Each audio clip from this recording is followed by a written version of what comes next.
Welcome to Entry Point Faith. Join us each week to discover fresh meaning in the world and find faith your way. Now, here is Pastor Nancy Lafferty. The house that I grew up in had 3 bedrooms, 1 bathroom, and about 1,100 square feet. It was home at the time to my mom, dad, grandmother, brother, myself, and usually a terrier mutt mix that had somehow wandered into our lives. Our neighborhood was called Sunnybrook Acres. Sounds idyllic, doesn't it? We knew everybody on the block.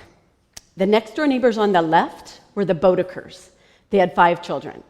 On the right was the Nine family. They had 3 kids. Now, my parents were pretty strict about manners. All of the neighborhood kids were to call them Mr. and Mrs. Dean.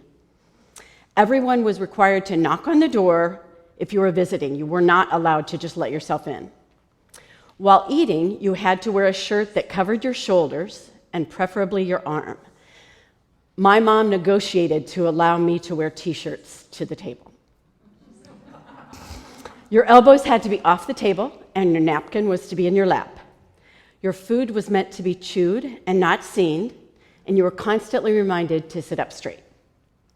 I was told that all of this was so that I was preparation so that I would be ready when I would dine with the Queen.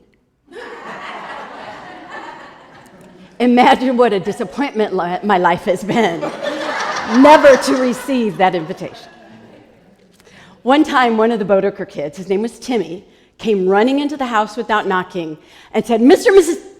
He realized his mistake, went back to the door, proceeded to knock, and then say, "Mr. and Mrs. Dean, our house is on fire." True story. I'm pretty sure they would have forgiven him, but he didn't want to risk it. Now, we knew the Bodekers well because we had a detached garage, and it was in the back of the house. We didn't have an electronic garage door opener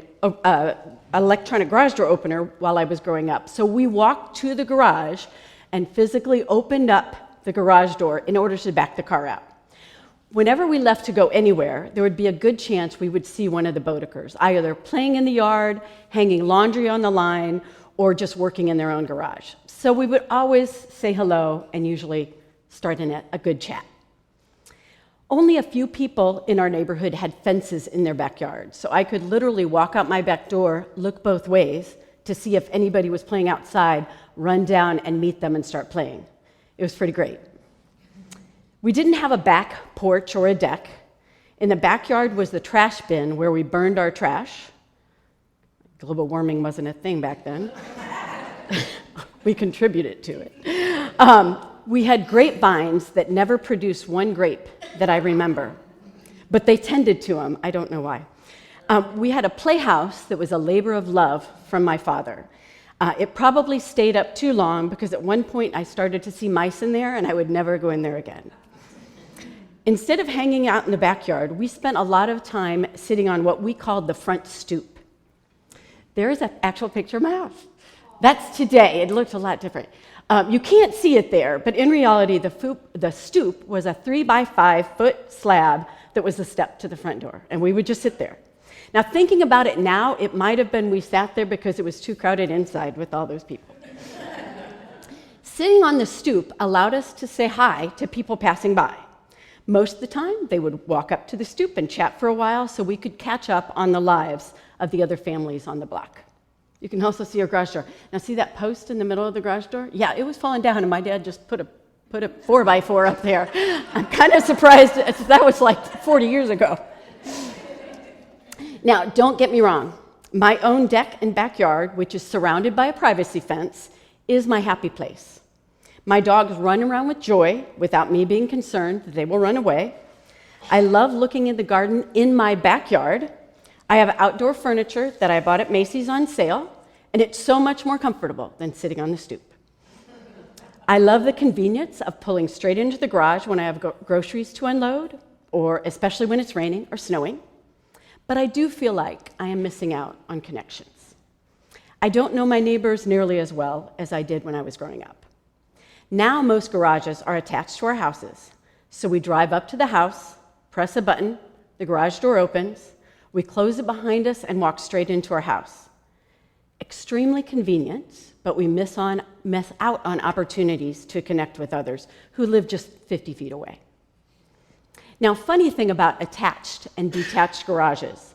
The detached garage allows us to attach to our neighbors. The attached garage detaches us from our neighbors. That's a quote from our own Nancy Lafferty. I first had the concept of a message on garages, fences, and porches during the pandemic when we were desperate for connection. I don't think any of us being the entire world, knew how much we needed connection until we didn't have it anymore. For context, I would like to use Brené Brown's definition of connection. It is the energy that exists between people when they feel seen, heard, and valued, when they can give and receive without judgment, and when they derive strength and sustenance from the relationship. Sitting on the stoop, talking to neighbors, provided me with the foundation for that connection. When I started thinking about this message, I knew what I was thinking about wasn't novel or original. But little did I know that what I was thinking about was becoming a craze right here in Indianapolis. A friend of mine, whose porch I've sat on many times. Now, I have to explain, he and his wife are with me. I'm not, stalking and, just sitting on his porch being weird. You never know. He shared with me that in 2014, the Harrison Center right here in Indianapolis began encouraging people to gather on their porches with friends and neighbors, to share food and drink and help cultivate a sense of community in our urban neighborhoods. According to their website, since then, the popularity of porching has soared. I guess I was an early adopter. Their website also includes a tutorial on how porching works. Now, honestly, I don't think y'all need this, but I'm going to share. Number 1, pick a day. Number 2, invite friends, family, and neighbors. Number 3, prepare food and drinks. Number 4, connect. It's so easy. Now, if you're interested in hosting your own porch party, follow us on Facebook. This week, we are going to share recipes and ask all of you to do the same. Beth is going to share Granny Lucy's potato salad. I am going to share my chickpea feta and avocado dip recipe. I hope you'll share too. Now, there are so many ways that people have been intentional in order to create the foundation for connection, and I've been inspired by them. For example, there is the Iowa Wave. At Iowa football games at the end of the first quarter, roughly 70,000 people turn and face the University of Iowa Stead Family Hospital. This directly overlooks the stadium, and they collectively wave to the children and their families who are at the top floor of the hospital. The tradition started in 2017. Iowa was taking on Wyoming in the season opener, and at the same time, the Children's Hospital had just opened. It was that point that Krista Young, who was a young Hawkeye fan, posted in an Iowa Facebook group to suggest the idea. She suggested that, with a new hospital edition opening, that they should hold a Wave to the Kids minute during every game. This video, a simple wave, touches the hearts of everyone in the stadium and everyone in the hospital. It also touches the hearts of anyone who's seen that video or heard the story. And it all started as an idea from a young Hawkeye fan. Are you intentionally creating connections? Not networking to get a job or get a favor, but really creating connections which could be the foundation for even deeper connections. In 2019, 3 in 5 Americans described themselves as lonely, and this was before the pandemic collapsed our social lives. In the fall of 2020, Harvard sent out a survey and found that things were getting worse, especially among specific groups. Half of new mothers and 6 of 10 young adults ages 18 to 25 say they are miserably lonely. Our independence as a country is built on our cultural identity. We come from a legacy of entrepreneurs, lone cowboys, and figuring things out for ourselves. But researchers, mental health professionals, and public officials agree. Many Western countries are facing a social epidemic that's devastating our well-being. Simply put, loneliness is killing us.